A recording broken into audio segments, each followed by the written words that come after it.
several different commission percentages that you can charge? I don't really understand that one. Or I don't even think I read anything on that. Well, yeah, you can charge several different commission structures. Like you might have a standardized commission structure for a particular type of neighborhood or type of house. But what if you come across something that's like really low priced and the commission is just not there in terms of the amount of work that needs to go into it? So you might have a higher rate of commission, or you might have a tiered commission. So where the commission, say for example, you're doing like a commercial lease, and the first year you're getting 10% of the lease, and every year they renew after that, you get 3% as a renewal. Okay. So you could do kind of a tiered structure for commission if it applies to a different situation. That usually maybe on a commercial deal, maybe? Most likely you do them on commercial leases for sure, yeah. You have a startup commission, which is the bigger one, and then if your client is the same client that keeps renewing for 10 years, you keep getting paid for it. Okay, got it. But it's obviously a little bit less than what you originally put them in for, because that was the most amount of work that you'd have to do. 4% for the first 200,000 and then 3% for the next. Yes, and then you could also do a tiered commission structure for prices. So if you said I want a minimum of 4% on a $200,000 property, and every 100,000 you go up, I'm going to add on a percent. Okay. So you could do that too. Okay. Residential. Yep. You could do it in residential, you could do it in commercial, as long as the client agrees to it. Okay. Is there anything else that I wanted to remember there?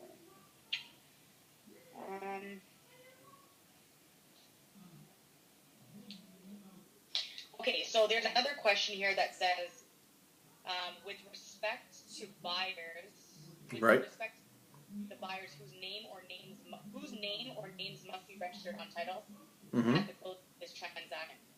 So the answer is only one of the buyer's name in the agreement can be registered on the title, but this is if it's a matrimonial home. Right. So obviously you need spousal consent, but this is not saying anything about, like, it's not saying, like, it's one of the case studies. Okay. So it's saying that it's a matrimonial home, but then the answer is saying that only one of the buyer's names need to be in the agreement. Well, yeah, you can do it like that. You can sign a purchase agreement with, say, the husband, for example, and let's say he's the only one working in the family, hypothetically, right? He's going to sign the PA because he's going to go on the mortgage, and then the spousal consent, you can add your spouse's name on, and your spouse can be added on as well afterwards. Yeah, this is not saying anything about spousal consent at all, so that's why I'm kind of like wondering. Yeah, in the PA, so if it is a spousal consent or a common law partner, you can have them sign the spousal consent when you make the purchase, because they're probably going to be living with you. And if you're buying like a joint tenancy, like if you're buying like two friends on a property and one person signs a PA, that person can go on the deed, and then you can allocate a percentage of ownership if they're like a cash buyer to the other person as well. Okay. So it kind of depends on the scenario exactly what you're dealing with. But when you sell and you buy, you're signing the spousal consent. Okay. And especially when you sell. Really, I want to go over the case studies. Mm-hmm. Probably. Sure. Like questions I can memorize answers, like, no problem. Right. You want to have a fundamental understanding, right? Yeah.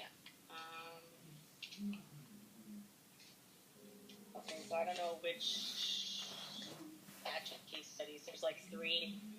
One is exam res 2. Maybe we go over this one.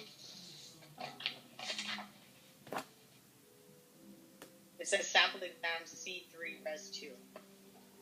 Okay, let me open it up.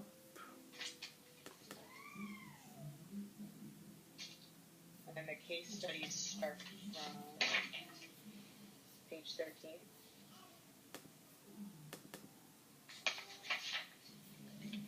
I don't even think I went over this one. Yeah, I'm going to do this.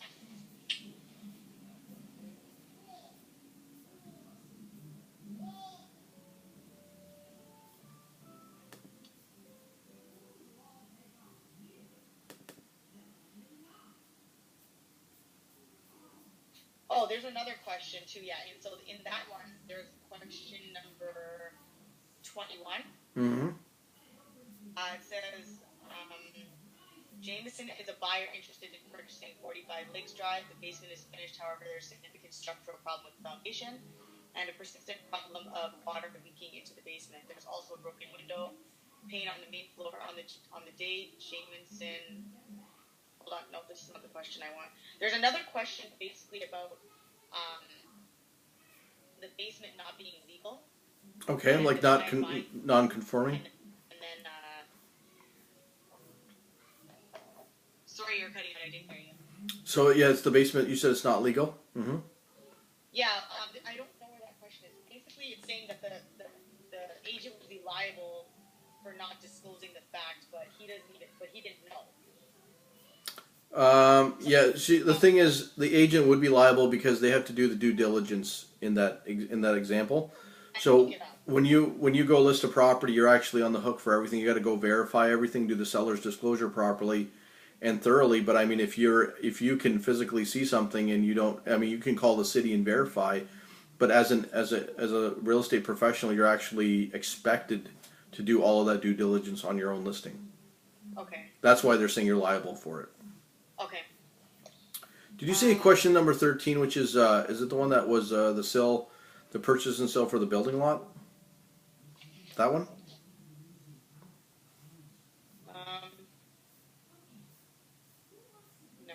No. No. Was it the case study that was from chapter 7? I don't know, because there's a bunch of different. Okay. Was it salesperson Bruce of ABC? No, you know what? I don't even think those questions.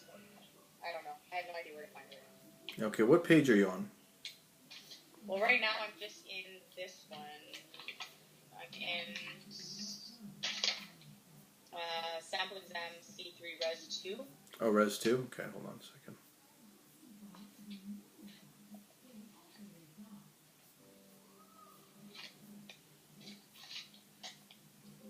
Yeah, I'm only in Res 1 and 3, so let me go over to 2.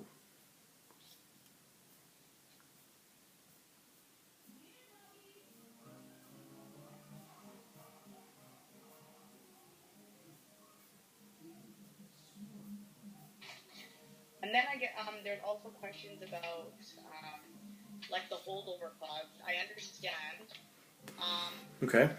However, so let's say let me see, maybe number 22.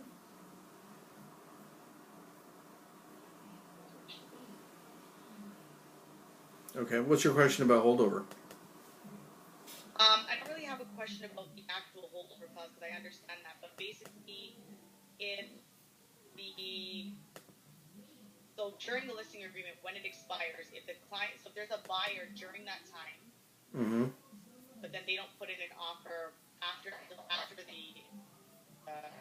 the list agreement expires, there was a question about if the salesperson would get paid. But then one of the answers was only if he showed the property. Correct. Okay, go ahead. So correct. That's how a holdover works exactly. So if you, let's say it's your listing, and you're showing and you have a BRA with a buyer, with a holdover clause is 3 months after the listing expires after 3 months. So say 5 months into it, your listing expired 3 months ago, or after the third month was over, and you take that buyer out to look at some other houses, and you never actually come back and show him that one, and he comes back and ends up buying that one after it's listed with another agent, and that holdover for you is not protected anymore because if that agent has listed the commission higher, then you have no protection. Plus, if it's not listed higher and it's same, then what? Yeah, if it's not listed higher and you never showed it, then you still are not protected because you never actually showed that house. Okay.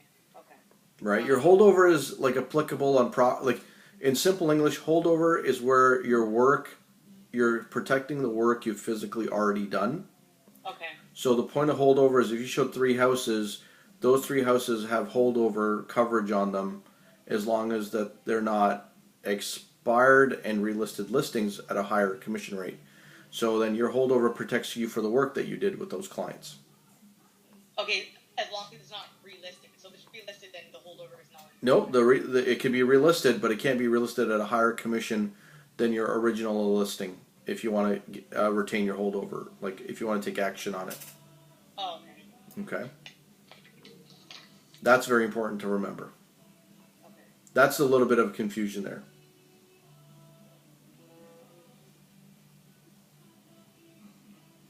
Okay, so another one is number 24. Mm-hmm. Conditions in an agreement of purchase and sale can be written in a precedent format or subsequent format. Yep. Which I know precedent would be there would be a waiver. What else would there be other than a waiver? A condition on. Yeah. So what you have to understand, it has to be fulfilled, waived, or satisfied. 3 things. Fulfilled, waived, or satisfied. Fulfilled, waived, or satisfied. So 3 things have to happen for that. And then what do you understand with subsequent? Give me your explanation. Subsequent would be like it's kind of already firm unless something doesn't happen. Right. So let's say if I say to you, hey, I'm going to close on your property on January 1st as long as you have vacated the tenant like you promised.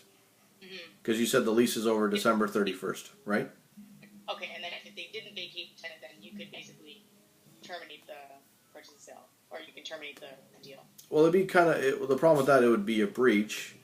But let me just pull up something here. I think I've got a little note on that. I've got a really good one.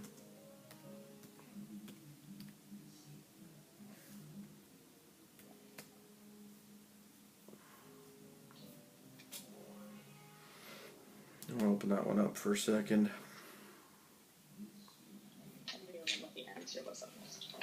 Okay, so here's condition subsequent. Is more kind of like where you have a binding contract, but you have something that you can use as an escape clause. Okay. So like you said, hey, if I said, yeah, okay, I'm going to close on your property January 1st, as long as you remove that tenant because their lease is ending. But in case you don't, then I will be able to null and void this deal, and I don't have to close it. Okay, so it just gives so it's the answer that says it gives one of the parties. Yeah, one of the best examples of it is where you're gonna buy a franchise. You're gonna buy a Tim Hortons from somebody, and then you get the word and find out that person could be filing bankruptcy, right? Okay. So what it would do is it would protect you if that was written up properly. That if that company files bankruptcy before you close, it can become null and void, and you can escape yourself out of that deal. Okay. Okay.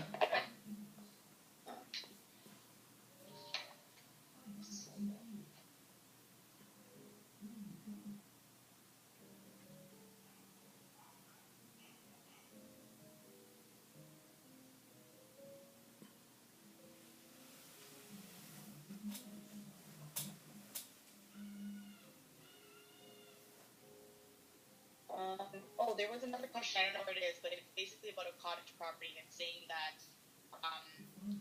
the answer was something along the lines of the municipality has to provide them with fire insurance.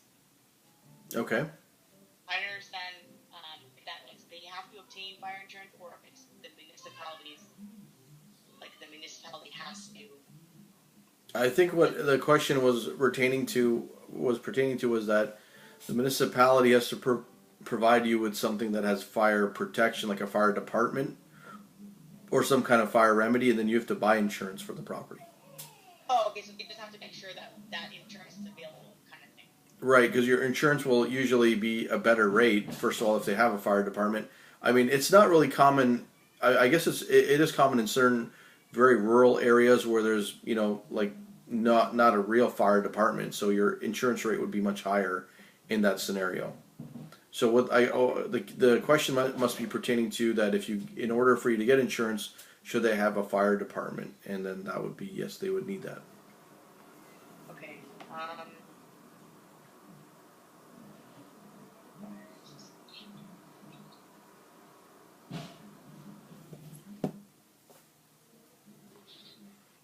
Okay, so I guess maybe we can go on to the case studies. Okay. So did you have another question in C3 Res 2? I don't think so. No? Okay.